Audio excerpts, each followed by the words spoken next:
Shannon. Yes, Kim. Did you know that there's a place that women like us, the ones with a little more hips and curves, we can buy lingerie? Yes, I did. It's called Hips and Curves, and they carry a wide assortment of lingerie from sweet and demure to smoking hot styles for plus-size women everywhere. Great! But did you also know that they have lingerie consultants to help you find the perfect wedding and honeymoon goodies? No, I didn't, but that's a good bonus. No more squeezing into lingerie made for a less hippie and curvy girl.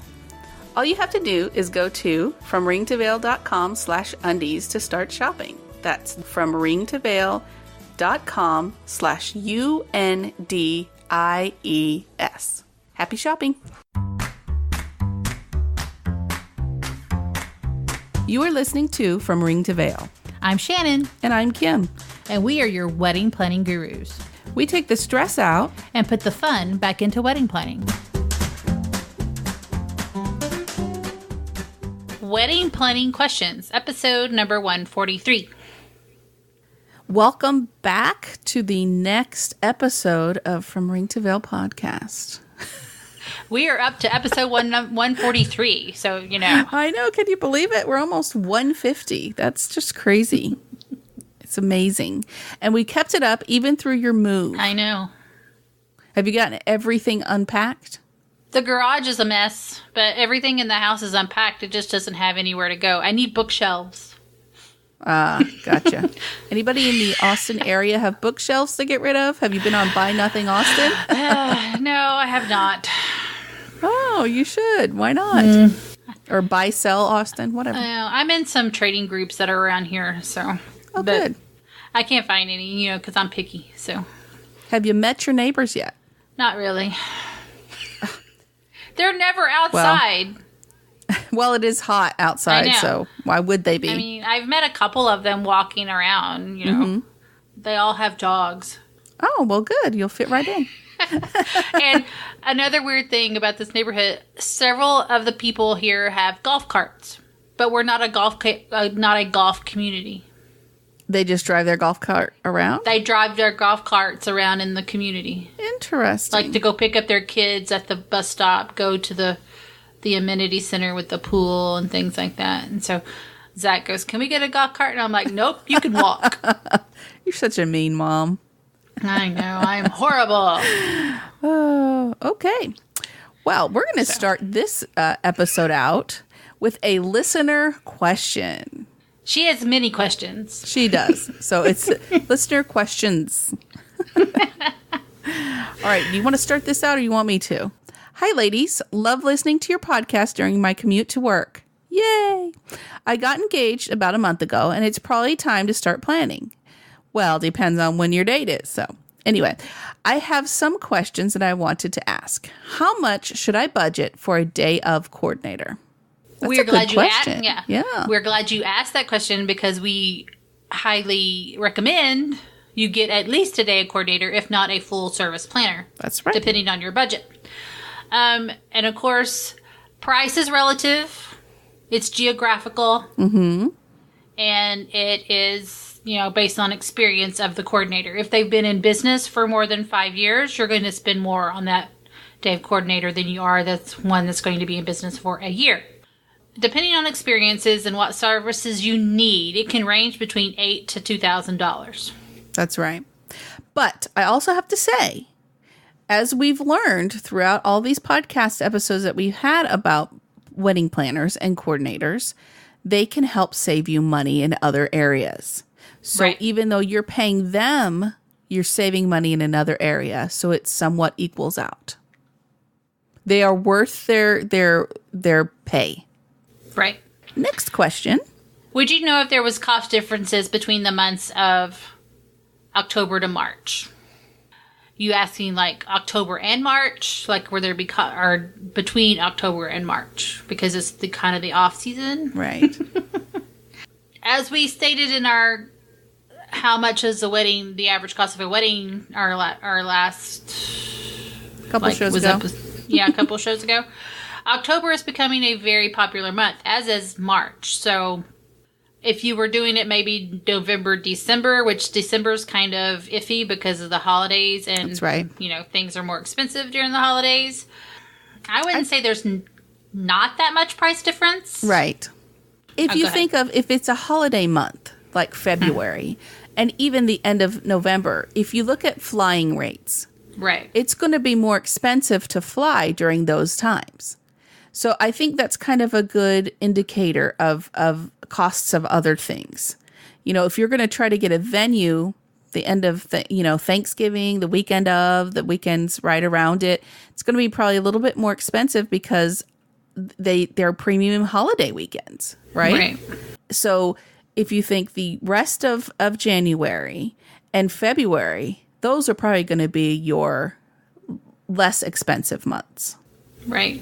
And we have to put this out there. If you do it on a weekday or a Friday, you'll probably get a lower rate at a venue. Oh, except for Valentine's Day. I forgot about that. I always forget about Valentine's Day. So you consider that too. But so I think what she's asking for is she's asking about the reception. Would it cost different depending on the month? And I think the answer there is yes, depending on the weekend of certain months. Mm-hmm. But our advice to you is research, visit, talk to the venue coordinator, and always ask, hey, is there a weekend that you have open that's open to specials? Because maybe they only have one weekend available in this month, and it's one they want to sell, and they really want to sell it. So you might want to ask them, hey, do you have any specials? Exactly. It never hurts to ask for that because, like you said, maybe they are booked on Saturday, but they're not on Friday and Sunday, and they would like to be. They might offer you some kind of a good special deal. If she's having a winter wedding, when do you suggest the bride and bridesmaids should start shopping to get discount deals? And I've researched this yesterday, and really and truly, bridal wear doesn't really change in price much in a salon type environment. If you go to like department stores, their formal wear and stuff like that does go on sale after, like, say, there's prom. After prom, all of their prom wear goes on sale. But like bridal salons and things like that, unless they're having a sample sale or a trunk show, the prices don't really change until the seasons change. And then, like, places like David's Bridal and such like that usually only have one major sale a year. Mm-hmm. So now, if you're having a winter wedding next winter in 2018, and it's a year away, once this year's winter is over and they discount all the winter wear, that would be a good time to shop. So just when the seasons are ending and they're bringing out the new season stuff, that's when you could get a discount if it's a year away. Does that make sense? Did I say that? Okay. Yeah. And plus, if you're looking at a certain bridal salon that you actually really want to go to, research them. And also, keep tabs on them. Maybe they have an email list where you get newsletters and such, and where they'll announce sample sales and trunk shows and things like that. So you want to make aware of that too. Do wedding dress sellers participate in Black Friday? I have never heard of one. Yeah, I haven't either. Because they're not ones to open up at 4 a.m. and, discount things, really. Or online even. But yeah, I've not ever seen that either. It's mainly department stores, and that's mainly for Christmas stuff. Yeah. That's usually what Black Friday is for. And well, that's what it started out for anyway. Yeah. And if it's a department store, maybe their homecoming wear will be there. But, really, would you want your bridesmaids wearing homecoming dresses type things and things like that? Yes, you can find some great stuff at some department stores that are probably discounted. But if you want something like matching dresses for your bridesmaids or the same color, you're going to have to go to a bridal salon for that. Or have somebody make them for you. And I've never heard of a bridal salon having a Black Friday sale. I live in Virginia, and pending price of venue, I'm considering DC or Richmond to have the reception. Are you familiar with any venues that you can recommend that will fit about 200? We are not familiar with that area. I can tell you that right now. I will tell you that DC is probably going to be more expensive than Richmond is because it's in a more urban area. And Arlington and things like that around there, Georgetown, they're really expensive anyway. You're just going to have to do your good research skills. That's right. We have no contacts over there at this time. But Right. if we do, if we have anybody listening that know of some really good places for her to check out, please let us know. info@fromringtovail.com or just through Facebook, From Ring to Vail, and we'll pass it on to Anna. And she goes, it's not a must-have, but the reception venue should have lots of windows. Like we said, we don't know anything about that area, but usually loft spaces or warehouses are usually blank canvases and have lots of windows and fits lots of people. So you might want to look up that type of venue because I know they have a lot of warehouse areas there and stuff. So you might want to check that out. I like the idea of lots of windows too. That would be pretty. And I want, like if you're in a city and you're in a loft area, usually it's a couple stories up. You have lots of windows and you'll see all the city lights, things like that. I think that'd be pretty. That's just my thing. So Anna, thank you so much for sending all these questions in to us. We enjoy every listener question that we get. And hopefully we've helped you and you've got a little bit of insight now. All right, now we're moving on to the second part of the show. We're going to be talking about kids and weddings. We've seen a whole lot of questions being asked about kids. Now, we've talked about it before. Check out our episode number 133. There'll be a link in the show notes if you want to check that out. But we thought we'd review it and talk a little bit more in depth about kids and weddings. Yeah, I've been checking out the forums on Facebook, all the bridal boards and stuff, and this is a question that comes up almost daily. So we thought we'd just reiterate it. The first thing you really need to do is decide whether you want kids at your ceremony and reception or not. Or just your ceremony or just your reception. And if you want the kids, what's your age limit? If there's an age limit. If you decide you don't want kids at your ceremony or reception, make it clear on the invitation. Say this is an adults only ceremony, or if you want teenagers, say 13 and above. You don't want little children, but the older children can come. Right. Whatever you decide, make it clear on your invitation. Right. This is not a family event. This is just for adults. That way, you're clearing any confusion, any questions right away from the get-go. And the people who are not going to come because you did not invite their kids, they can right away RSVP and say we're not going to be able to come. Whatever the situation, make it clear. Right. I mean, I cannot stress that enough. Make it clear because you're going to have so many questions if you don't, and people are going to bring kids if you don't want them. It's just make it clear. There's this other question I saw. She's going to have a ring bearer and a flower girl at her ceremony, but she's not allowing other kids at the ceremony or reception. So that was kind of a sticky situation there too. I mean, we've said before, it's your wedding. You invite who you want. If you want to invite those kids to your ceremony and reception, then yeah, sure. It brings up a question that some of your other family members, well, these kids were here, why couldn't I bring mine?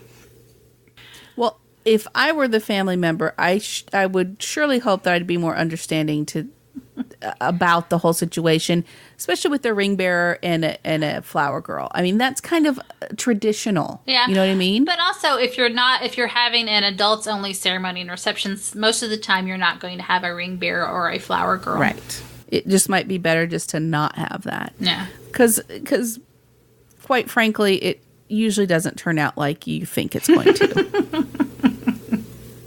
It's usually more trouble than it's worth. Yeah. So if you want them at your ceremony and reception, here are some tips. Offer a kids' meal. This is so important. As we all know, we would like for our kids to eat everything. but a lot of them are very, very picky. Right. So, like chicken nuggets and hot dogs, or, some kind of macaroni and cheese, something that kids eat. Yes. And if possible, seat the parents and the kids together at one table or in a section. So they're not bothering the other, kids are loud. They're going to run around. So just sit them in this one section, and so maybe they won't disturb your other guest as much. That's right. Hire a chaperone or a sitter, which we've talked about this before. Just some older kids, maybe cousins, somebody that can stay around and kind of corral the kids and help them if one falls down or needs help with something. Just somebody just to keep them a little bit, or somebody or somebody's, a couple of them, just to kind of keep them taken care of. Because a lot of times parents will say, "Oh, they're fine," and then go sit and talk and dance and stuff, where the little ones are kind of left off to do what they want. Right. Which is not always the best situation. Right. So maybe you create an entertainment space for the kids to hang out in with their chaperones, their sitters. So, have an area for the kids with the DVD player, some board games, some coloring books and colors. There's a lot of little, cool themed wedding coloring books that you can get, and some colors, Hey, keep them occupied. Maybe set up an Xbox or lawn games or something like that. Now, for me, with my kids, I was a bedtime, and still somewhat of a bedtime Nazi. They had a bedtime. I want them in bed at that time, so we didn't stay late.